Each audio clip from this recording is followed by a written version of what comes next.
if I want to be innovative in this country, where do I get capital? The vulnerability situation that we're in is primarily because we're not value adding to the human capital. I think digital financial inclusion for me is relatively easy to implement now in Pakistan. We need to focus on building real things that address real problems. We've looked at insurance. Pakistan's one of the most underpenetrated countries in the world, less than 1%. Male entrepreneurs versus female entrepreneurs.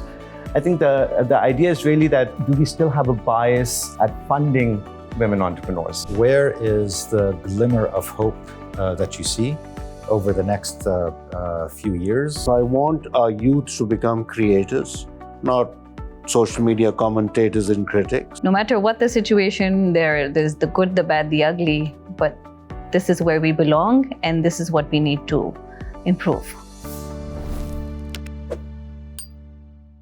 So hello and welcome to the third episode of Talking Taraqqi. We've done two of these episodes before. The first one that I hosted was focused on tech-facilitated gender-based violence. The second one was on women leadership here in Pakistan. And this is the third one. Now, the title is a mouthful. The Innovation Imperative, the Power of Technology, Digital Inclusion, and New Financing for a Future-Ready Pakistan. That's quite a lot. We'll just call it, for all intents and purposes, the Innovation Imperative. Really happy that when we started this series, we were actually trying to figure out how to go beyond some of the language and lingo and development jargon that we use often in our publications, in our speeches and statements, and just look at a slightly more deeper delve into what development looks like here for all of us as development practitioners, some from the development sector, private sector, public sector, banks, innovators, etc. But also what it looks like from the perspective of the Pakistanis living everyday life here. But part of what we'll discuss today obviously focuses not only on the development indicators, but then what happens next, especially on the finance and the innovation and the investment tracks, which I think are really quite important. So, good news and bad news, but here's more good news just to start the discussion. Pakistan is the fourth largest freelance market globally. Green Sukuk, 5 times oversubscribed. So beyond a lot of buzzwords, which we will talk about as well and try to make them a little bit more accessible, really happy that joining us today for Talking Taraqqi are 3 magnificent people. Let me say who they are and then we'll proceed as well. Rabeel, Warraich, founder and CEO of Sarmayacar, welcome. Ali Naseer, Chief Strategy Officer, Jazz. Welcome, Ali. And Kashmala, Kakakhel, International Climate Finance Specialist, good friend of UNDP and all of the development sector. So welcome to all 3 of you. I want to start with a question that we will not answer now. Put it in the back of your mind, and then when we come back at the closing, I'll ask you that question again. So I told you my version of what I think helps me understand Pakistan in 2025. A Tale of Two Pakistans. It's kind of a play on words. A Tale of Two Cities, Charles Dickens. It was the best of times. It was the worst of times. So I want you to think of what song, film, book, famous saying can describe Pakistan for you, either in its current state or as you want to see it in the future. So we leave that. We'll come back to it in a few minutes. So I'll start with one question that I think I'd like to ask all of us at this point. We talked a little bit before coming in about milestones. So there's a big development milestone that's coming up, the 2030 Agenda Sustainable Development Goals, broadly speaking around the world. 35% of all of the Sustainable Development Goals are on track. Almost everything else is not. Pakistan is among those as well. But there have been a number of interesting things that have happened, especially on the innovation AI part, but also on investment and others in Pakistan that are important to note. Pakistan now has a national AI policy, Digital Pakistan Act, and I think that's important as well. Quite a lot of discussion around blended finance, investment, the role of the private sector in development. So the question simply is, what is the single biggest transformative shift that you either are seeing or want to see for us to get to this really important milestone in 2030? Maybe I'll start with Kashmala for this one, and then I'll come to the other. Thank you so much for having me. It's a pleasure to be here. The shift that I am seeing, or rather would see, is an economy that moves from consumption to value creation. We seem to be stuck in a situation where our human capital, our exports, our entire economic system rests on just absorption. We have seen nations, we were just talking outside right now about how some of these countries have leapfrogged, primarily when they looked at productivity at the core of all their economic policies, as opposed to thinking about it as this is something that will happen along the way. All our fiscal issues, all our social inequality, debt, the vulnerability situation that we're in is primarily because we're not value adding to the human capital. We as a country don't look at trade. We're just a country that trades. We don't compete internationally. We're a country that, yes, largest, I don't know what level of population we are at now, and we're, youth. We have the kind of youth, the raw talent, we have all of that in the right place. But when it comes to productivity, that's the area that we're completely missing the target on. And if that's the one strategic shift that I would like coming in, transformational shift, is a mindset shift within whatever we do at the civil society level, at the private sector level, at the government level, is really to start thinking about productivity from whatever sources we have, whatever resources we have. How do we get more out of what we have at hand at the moment? So I think one of the buzzwords that I think you mentioned, which I think is actually appropriate maybe for the telecom sector, is the leapfrogging part. And Jazz, I think, has leapfrogged from a telco. I think I've heard that one from a telco or beyond the telco now. And I think the leapfrogging part that we actually see in digital mobile data maybe is one of the big things that is happening here. So what is the next big thing, I think, as far as transformation here in Pakistan? Sure, Sam, and thank you for the introduction. And great to be at the panel. I'm an economist like Kashmala, so I was going to say the same thing, but she's stolen my thunder. But I think you've set me up for a very good response. And I honestly feel that Pakistan has a lot of the pieces in play. Just to name a few, we've got computerized national ID cards. We've got digital wallets, Jazz Cash being one, but there are others. We have Rizk, which is an interoperability platform, which allows very little cost, frictionless financial transaction. But the point is, there's not a coherent working relationship between them. They're all great initiatives in their own right. But I honestly think that the pieces of the jigsaw are kind of there.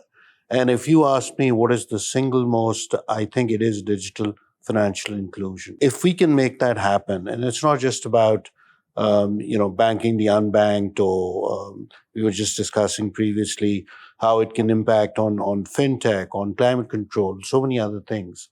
I think digital financial inclusion for me is relatively easy to implement now in Pakistan, does not require massive resources, does require will and intent.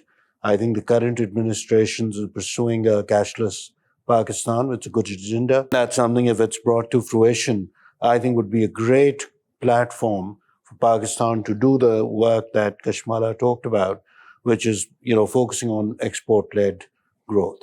So that would be my candidate for that single transformative shift. Clear. And Rabeel, what's the next big thing? Often this happens in fintech, I think.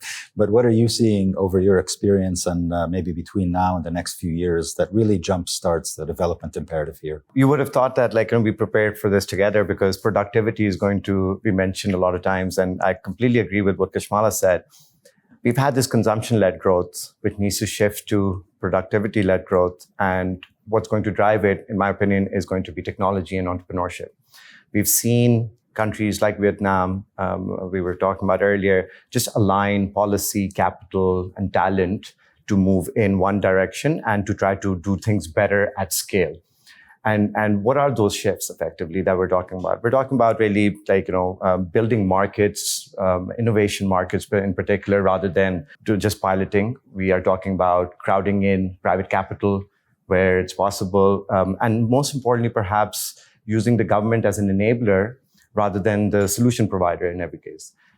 If I was to sum this up in kind of one sentence, it's like if we back builders rather than having this notion of managing scarce resources, so moving away from that scarcity mindset to one of a growth mindset, and using technology as the great equalizer to both increase inclusion, to increase access. You mentioned us having the 4th largest freelancer base, leveraging that to make competitive firms rather than ones that are reliant on borrowing, or the country reliant on remittances for growth. I think that's really the shift that we want to. So consumption to productivity led. So I'm going to follow up that question with another famous saying that I also learned over a track of maybe 2.5 years here. I mean, all of you will recall that over the last maybe 2 or 3 years, almost everyone is either doing or has been asked to do a set of bankable projects for Pakistan.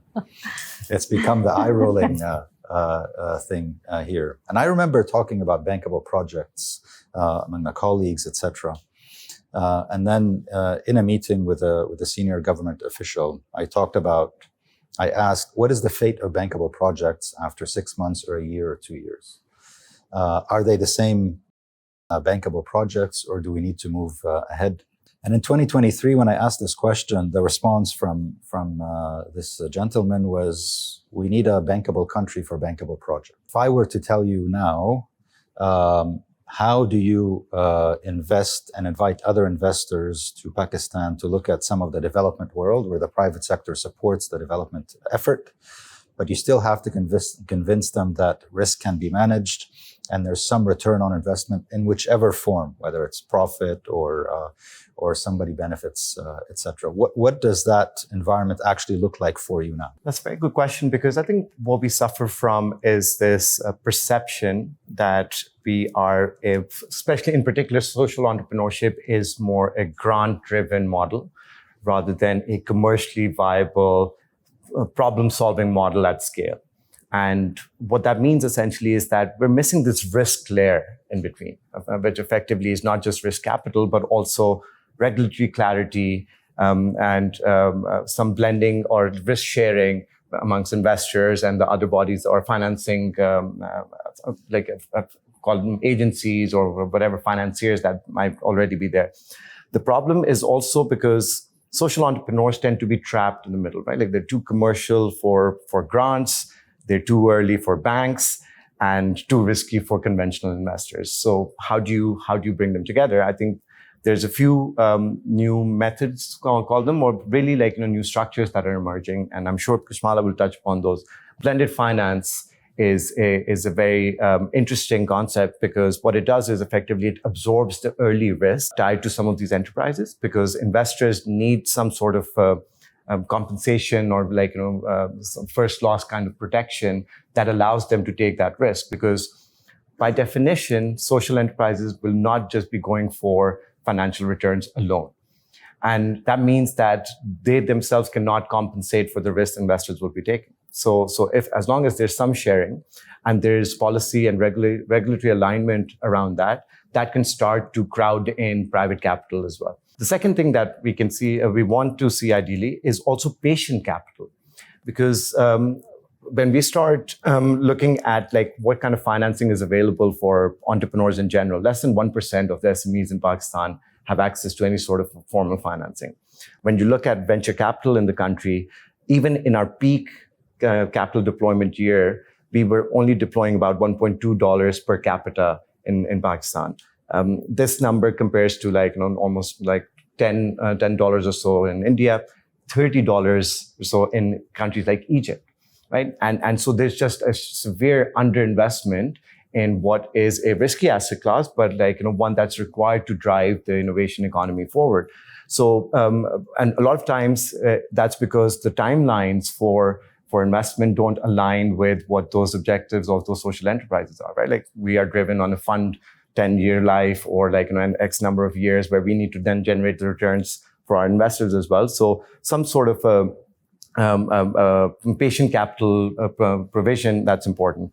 And the last thing I would say is also for the government to do an outcome-based procurement model rather than just doing these pilots around social enterprise, right? I think the government can be the biggest buyer and the biggest supporter of these companies, not by giving just grants or subsidies, but really by being purchaser of whatever new innovation is happening. Because without that, market access becomes difficult for these. So market making in that context, while acting as a procurement and agent and buyer for the products that are being sold, I think that is going to start to see some of that shift. So I'd like to come back to one of these, I think, issues that you mentioned, which is, if I want to be innovative in this country, where do I get capital?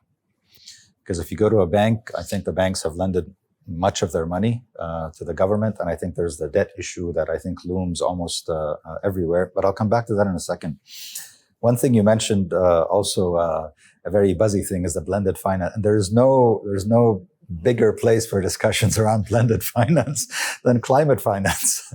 And I got to ask you about that. I have to say, I watched a little bit of your TED Talk from previously, but we know each other for the last 2.5 years. And I often ask a simple question, which is, what is the right blend in order to actually attract, but also spend, and I think come out with some real development outcomes for the poorest of the poor, if they are 25% or 40% or most marginal, etc. You've been on the forefront of the discussions and support around climate finance for quite some time for many development partners. Where do you see the optimum blend? Can I start from the bankable project first? Yes, please.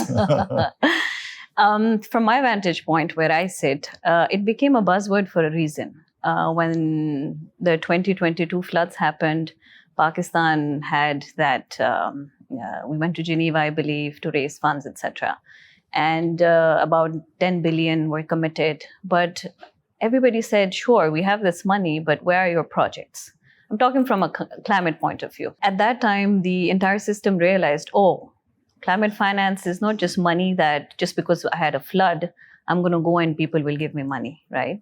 And then that's when this whole concept of bankable project, without thinking that if you change your grant approach and you start calling it bankable, that won't become blended somehow with the magic, right? So that is something, that's the origination of where the problem sort of came from. That's one example.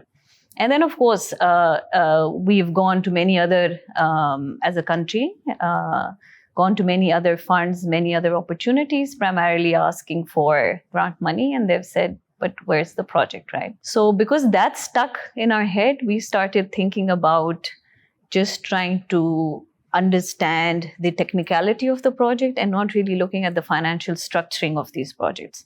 So coming to your question on what is the right blend, it's similar to saying what works for you.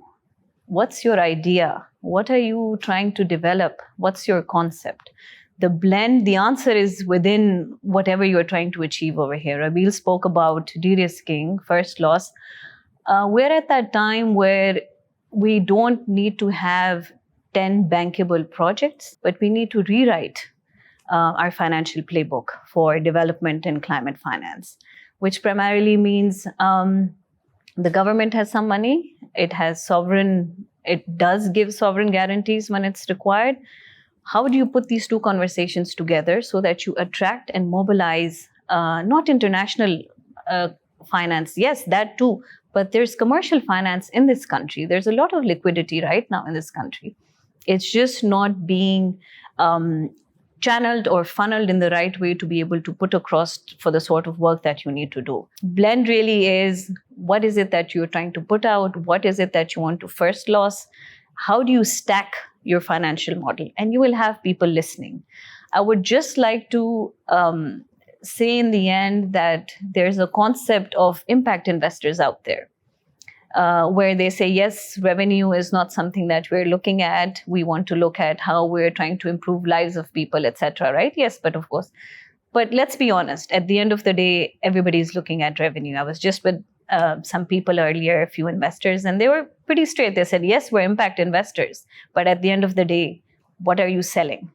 and how can I be a part of it? Yes, sure, I'm going to underwrite it, and I mean, I can come in and support a percentage of it, but you need to have a plan. Let's move beyond 10 or 12 projects in our briefcase and think money will start flowing. So maybe to come to Ali for a second, because I think this is also an important part when we speak about what is an optimum blend.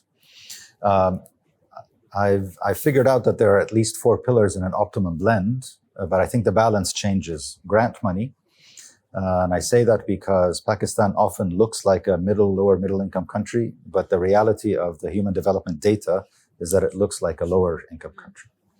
So there is an opportunity for grant money because of all of these numbers.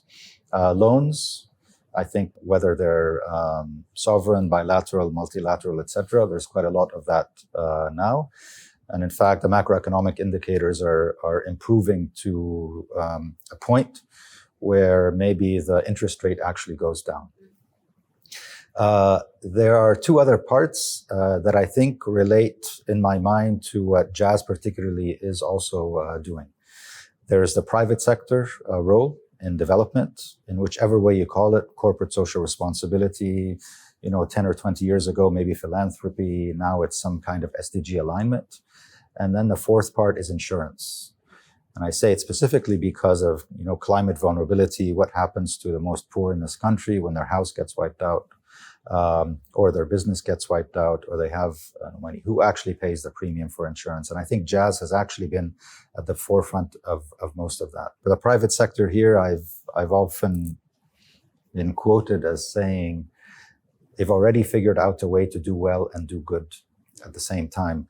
So I'd like to hear from you, Ali, about these 2 things. One is the digital inclusion part and the role of the private sector in development. And secondly, is how you diversify some of these products to actually meet the needs of the most poor. Health insurance has now become part of your blend, I think, as well. And I'll ask a question to everyone, but maybe Ali can prompt that for everyone, which is, where does gender fit in this whole thing? So Jazz is now 26 years old in Pakistan, started off as Mobile Link.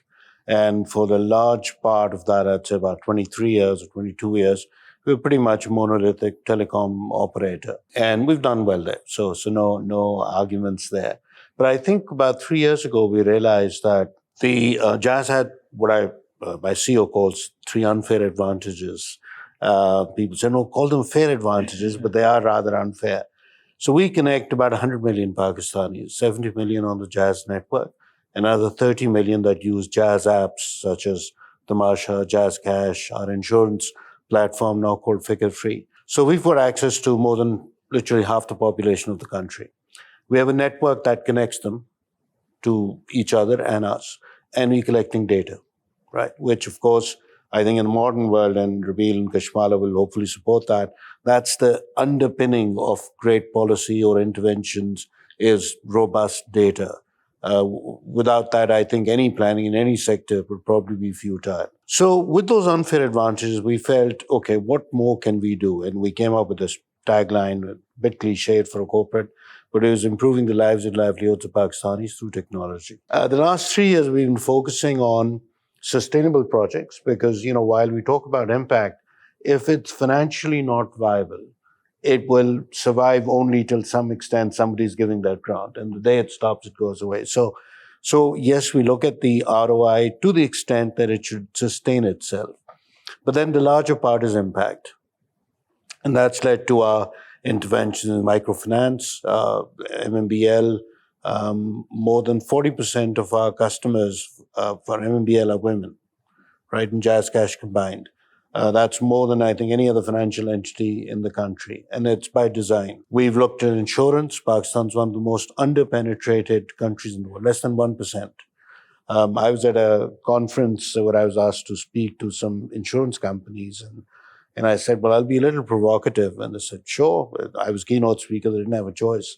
So I got on stage and I said, I'm a 57-year-old Pakistani, reasonably well-educated, reasonably financially comfortable. I've never bought insurance in my life, other than the corporate health or whatever, an auto which was mandated. And I said, but what is more surprising is nobody's ever come and sold insurance to me. And that is indicative of the complexity of that insurance industry.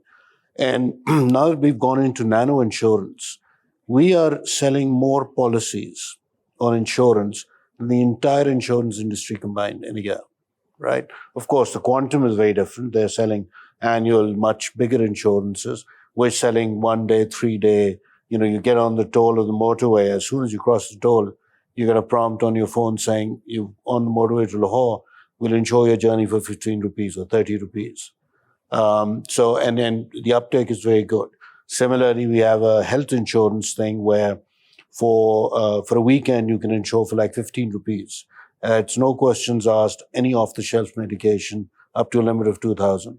Initially, when we launched that, we thought, oh, this is going to be such a racket, right? Everyone will buy 15 rupees, go to a pharmacy, get 2,500 worth of medication, sell it for 1,500, and there's still 1,485 in the black.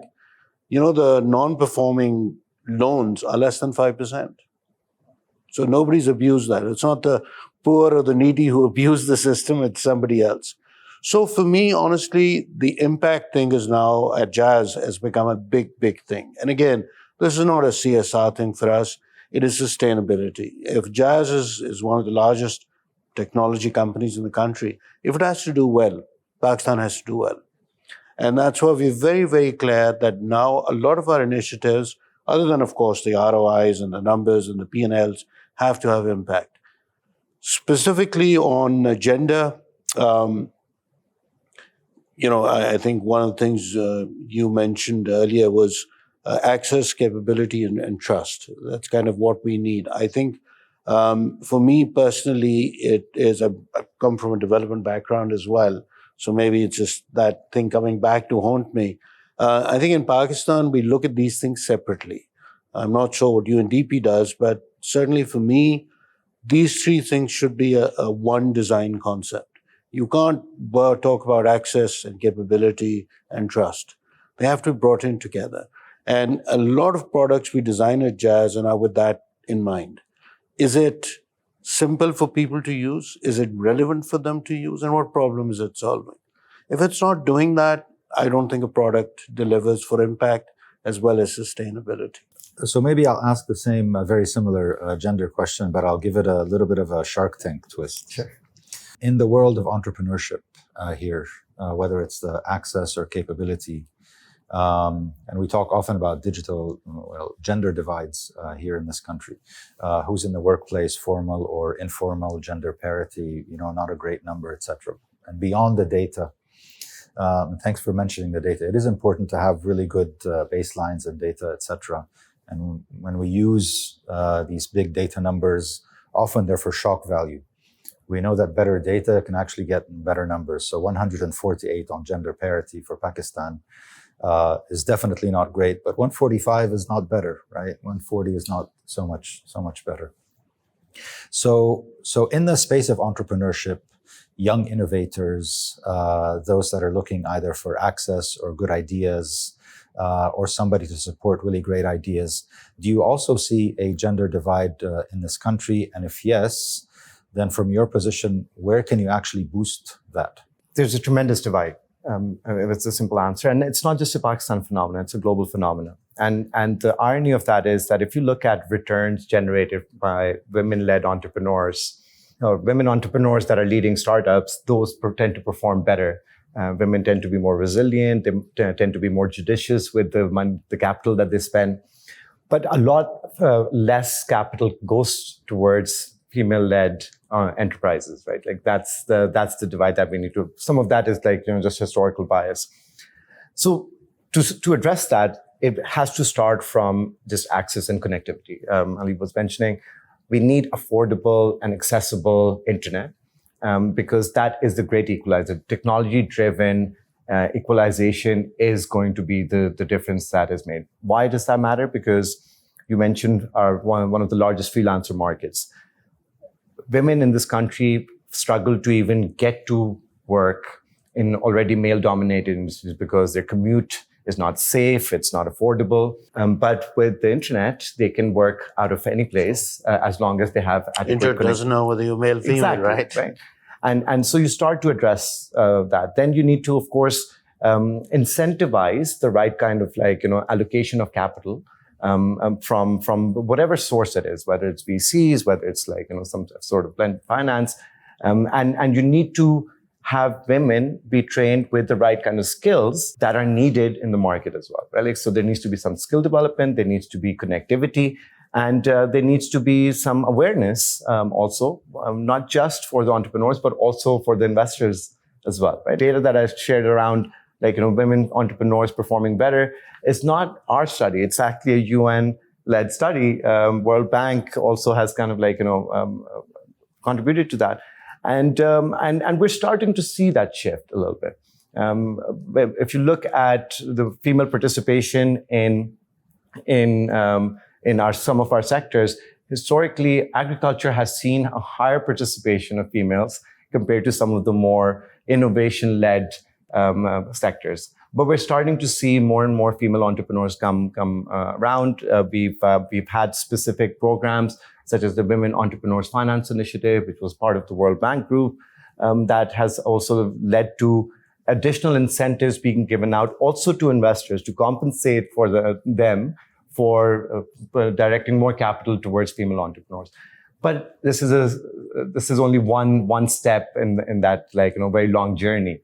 And I think over time, we're going to see, as more success stories emerge from Pakistan around startups, around enterprises that are led by women, that encourages the next generation to take up their own initiatives as well, to have their own startups. And I think that's going to train and also encourage the next generation, which combined with the right policy changes, the right regulatory frameworks and alignment of capital, I think we're going to start to see that change. If I may, Sam, just to add to that, I think it'd be interesting for the panel here. So we've been running a Women Incubation Network program through MMBL, which is as a commercial loan, applicants come and say, seek loans for their SMEs and stuff like that for microfinance. And we realized that the women that were coming in were usually coming in at the behest of their male counterparts, fathers, brothers, who would say, well, listen, these are slightly preferential terms and conditions. So why don't you go and apply for the loan? We'll run the network. So we said, how do we fix that? So we started saying, okay, we'll give you the loan, but then you have to run it, as in the female principal has to run it. We started this when it's now about 3 years, and then we started getting the cohorts together. That led us to actually bid for, and hopefully the bid results will be out soon. It'll be a really good development in Islamabad. Ignite is starting a women-only national incubation center in Islamabad, and we've bid to run that as we did previously. So this will be an incubation space for only female entrepreneurs. Sadly, it's Islamabad, and will be limited by the people it attracts. But if that works out, those are the kind of interventions that Rabeel talked about. I think, without using the affirmative action word, there needs to be a very distinct focus on that, because that is a massive accelerated development that can happen. So maybe I'll ask a follow-up question, and then I want to get back to Kashmala with a question on risk and risk insurance specifically. What kinds of things are women, young entrepreneurs actually interested in when they come to you? And I think it's probably the same thing if you're talking about potential of incubation. What kinds of things are they interested in? I'm astounded by the world of innovation. We had this mini blended finance experiment with JS Bank, and we supported 4 companies who won out of 100 applicants. And one of them in Karachi, Concept Loop, they turned single-use plastics into bricks. I don't know what I've actually seen the place, but I'm astounded by what is possible here by young entrepreneurs. What kinds of things are you seeing young women entrepreneurs interested in, and what is their ambition? In today's world, women are no longer constrained by conventional ideas or antiquated notions of certain industries being for them versus others being for men. I'll use an example. One of the leading entrepreneurs in the startup space, Mahajzad, she runs a network of 1,000 plus buses in Pakistan. Right? You would have never thought that a female entrepreneur would would be involved in a sector like that. You have someone called Halima who runs Uran, which is a fintech based around Roscas or committees. You have then and across the spectrum. So we don't see necessarily a differentiation in terms of a certain particular subsector sees more male entrepreneurs versus female entrepreneurs. I think the idea is really that do we still have a bias at funding women entrepreneurs? Because in our minds as investors, we think, oh, they're also responsible for bringing up a family. They have to go back, and so they might not be able to devote the time that they have, right? And that, which is actually a bias on our side rather than on the female on leader side.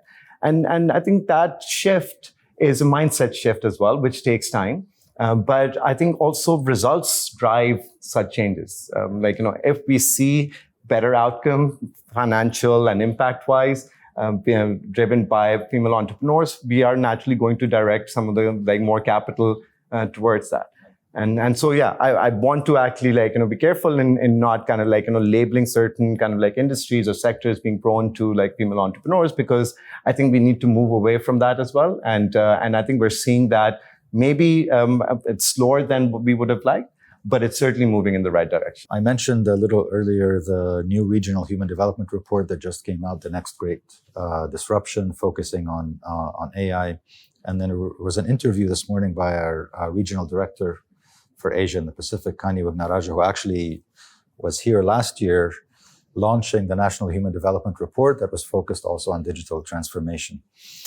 And in this context of AI, also related to insurance, she said the following, which is a finding from our report as well. We often assume that AI will do quite a lot of work for us, but even the way we ask AI questions comes with a bias. So ask AI to develop a product here in Pakistan, for instance, on insurance. It will market a product for people who can pay for insurance. It won't look at everybody else who can't pay for insurance. So even in there's a particular bias. And I'm glad to hear that what you are seeing also in the fintech part is that it's actually not really a great divider anymore, but more of a great equalizer when everybody can come, men and women, entrepreneurs of all backgrounds, to come and say, well, actually, I have a pretty good idea. And that I think is great to hear. So I want to close with two questions. The first one is, from where you sit, where is the glimmer of hope that you see over the next few years, maybe still with the same milestone, the 2030 agenda, sustainable development goals, and that you think is actually a glimmer for a positive trajectory in development in this country? Maybe we go this way now. We start with... I think undoubtedly for me, the glimmer of hope is our youth. It's a segment that is very powerful, that is empowered, courtesy social media, although Australia now they've banned it for under 16s, so that'll be a very interesting experiment. And my word to them is that, like I said, I have two Gen Zs in the house, and they've got distinct traits. But my advice, so hope and advice, if I could combine it, is that they need to focus on the Pakistan they want, unfortunately not the Pakistan they've inherited and that they see. I used to tell my parents' generation that you failed us. And now I'm 58 and I see that I have failed this country as well. And so my hope is that this youth makes that change. And it's not an easy change. So I want our youth to become creators, not social media commentators and critics. And I think one of the biggest problems that we as a Pakistani nation have, and I'm probably guilty of it as well, is that this is somebody else's problem. We'll find 101 reasons for why an issue is somebody else's problem and I'm suffering. And I think my message to the youth of Pakistan is own that problem, identify what that problem is, and then make it your responsibility. I think if they're able to do that, it's a big ask, but I think this youth is capable of that. I think Pakistan's looking at brighter days. Thank you. Clear. I'm going to complement that. And I didn't answer the gender question. So I'm going to take the opportunity to do it now. Youth, 100%. That's the direction we need to be in. And we need to be creators. We need to be leaders. And the message that needs to resonate is that you need to build Pakistan's narrative. Somebody outside will not come and tell you what they think of Pakistan. And then we internalize that. You talked about a bankable country. What's wrong with Pakistan? Nothing's wrong with Pakistan. And I'm going to tell you what we're doing to make sure. You gave us good news and you gave us bad news. The truth lies somewhere in between. That's where we are at the moment. So with youth, and when we talk about women, we're at that tipping point in this country where the mindset shift has happened. The generation I've been brought up, my father, was from a school of thought where men and women are equal education, equal opportunities, which was not maybe true for a generation before us. We have the capability. We have the social shift has happened. The infrastructure is what needs to be created around. We know women men have a head start with real life in various things. And it's not a bad thing because, women have to deal with or have to cater to many other things. They're caregivers, and that's how countries and societies actually go forward. Within that space, the infrastructure is being created. Mobility is a big issue. It's not just about the affluent, capable women who have access to technology to sit home and be the entrepreneur that she needs to be. It's women who you meet, say, for example, at the Centaurus Mall, you have all these women they're sales girls who I speak to all the time, and they say, we couldn't come here and be part of the economy because of the mobility issues. They come from the outskirts of Islamabad, and the parents are okay with it because there's safe metro, BRT, what have you, InDrive. They're able to move in and out of their workspace very safely without technology. So it's just that overall infrastructure that we're creating for women to be a part of the solution. It gives me a lot of hope. And Bangladesh is an example. It was not that they put women they gave them tech solutions. They really put them in the factories, which allowed them to take their GDP to double digit. No, clear. Thank you. Rabeel? Very well mentioned by both the fellow panelists about youth being the key driver of the change, but also the future that we want to see. And I think over there's also a little bit of a mismatch between the skills that are being picked up versus what the world is willing to pay for those. And I think we need to focus on building real things that address real problems. I know it's a buzzword to focus on AI right now, but the reality is there's just so many common problems that we have in Pakistan that you pick up a brick and there's a problem underneath that you can start to address. And I think that shift needs to be also based on consistent effort that compounds over time, which helps regain the trust that we need globally and locally as well. And that compounding over time is going to result in us repositioning ourselves, really. I think Kashmala put it very well. It's a narrative that we need to also start changing. Rather than having that grievance mindset, we need to be okay, how can we address it? Because the numbers are there, right? We're going to be one of the largest youth populations in the world by 2030. But the kind of skills that they might not be suited to what the demand is out there for. And so we need to start addressing it. And that's what really modern leadership looks like. It's not a title. It's really about showing up every day, making those small incremental changes. We keep hearing on social media about the 1% improvement every day, but it's about doing it.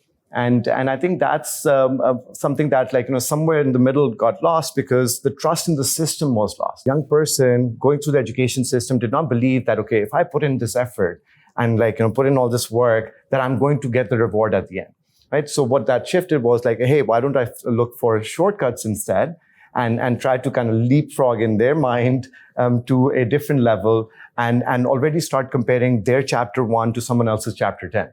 And the world doesn't work that way, and we're not going to address our problems that way. So while youth is a big asset and opportunity, it could also become a big liability if we're not able to channel their efforts in the right way, and then also provide them with the avenues and the opportunities for them to really use those skills for productive use. A new narrative, I think that's well beyond grievance, the more can do.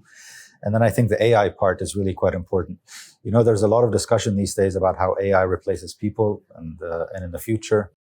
And in fact, one of the things that comes out in this new report on AI is that rather than thinking of AI displacing or replacing people, it's more about figuring out how to train people in the use of AI, whether it's either skills or ethics or how to advance, etc. So I think that's really quite important. I didn't forget. We got to go back to this first question. For now or for the future, what is the movie or the book or the commercial or the famous saying that for you describes Pakistan aptly? I can start with mine if you want to think a little bit more, unless you're ready. I'm ready. You ready? Go ahead.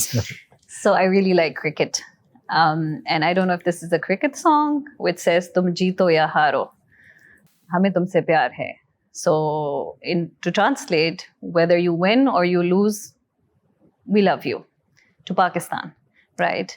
No matter what the situation, there's the good, the bad, the ugly, but this is where we belong, and this is what we need to improve. That's a good one. Those were two, by the way. The cricket one and the good, the bad, the ugly. That's a movie.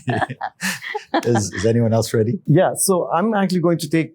It's a saying which describes us now, or has described us for the last few years, which is, "Badnaam honge to kya naam na hoga." Right? We have just accepted this notion of again, we talk about elitism in the country. We talk about all the ills. But it seems like, we were for the longest time dissatisfied with us being spoken about. And now we're celebrating, for example, being, call it in the top 10 more relevant countries in the world because of how geopolitics have shaped up over time, rather than focusing on the problems. So we seem to be satisfied with just being talked about and being known, rather than addressing the fundamental issues. And I hope that changes. And in 5 years' time, I can use a different quotation to describe us. Good. So as the vernacular theme is quite prominent, I'm going to use two themes or sayings. The current Pakistan is "Tu chal mein aaya," which essentially translates to "Why don't you go and I'll follow you?" And I think that explains a lot what we have in Pakistan. But the one that I want to see, the Pakistan of the future, was probably one of the great cricketing victories when we won the World Cup. And there's a band called Junoon that came up with a song called Jazba-e-Junoon, which is spirit of madness, roughly translated. And I think Pakistanis now, the youth especially, need to be slightly mad about growth and creativity. And I think if we capture that Jazba-e-Junoon, spirit of madness, we'll do all right. Oh, excellent. And to add to that, the next saying is "Jazba Junoon Himmat na Haar," right? Which is also very important in our context. Yeah. So you heard one of mine, which is A Tale of Two Pakistans, A Tale of Two Cities, and all of that. But there is one that I think for me describes 2023. This is how I was describing Pakistan in my understanding, especially of all of these numbers, also to my colleagues, others. 2025 is the 50th anniversary of the screening of the movie Jaws. Wow. The shark. Yeah. First one. And you may recall that about maybe 45 minutes into the movie is when they actually see the shark. Mm-hmm. Everything else is more like ta-da, ta-da. There's a thing. So they're in the boat. The shark is about to eat half the boat. And one person looks to the next fella and says, "We're going to need a bigger boat." So I've often felt that the size of challenges here require a bigger boat. I honestly am quite pleasantly surprised by how quick a turnaround can happen. Macroeconomically, we see that. And my hope is that almost on all of the other indicators that we see, especially social indicators, I think will also go in the right direction. And maybe for me in 2030, there's another famous saying or movie that comes out. Anyway, just to wrap up, it's been really great having you all here. I really appreciate the discussions that we have here, but also outside on often. I think for us, Talking Taraqqi is an opportunity to find ways to either describe or analyze or think ahead about development challenges in a way that's outside of conference rooms and statements and reports, etc. So we really appreciate you joining us here. For everybody else that is watching this, I hope you enjoyed it. And there's a Talking Taraqqi 4th episode that's probably coming up. Again, I think our particular focus on a future-ready Pakistan really came together in this episode from different perspectives, and really looking forward to staying in touch with you and with everybody else that's watching. Thank you.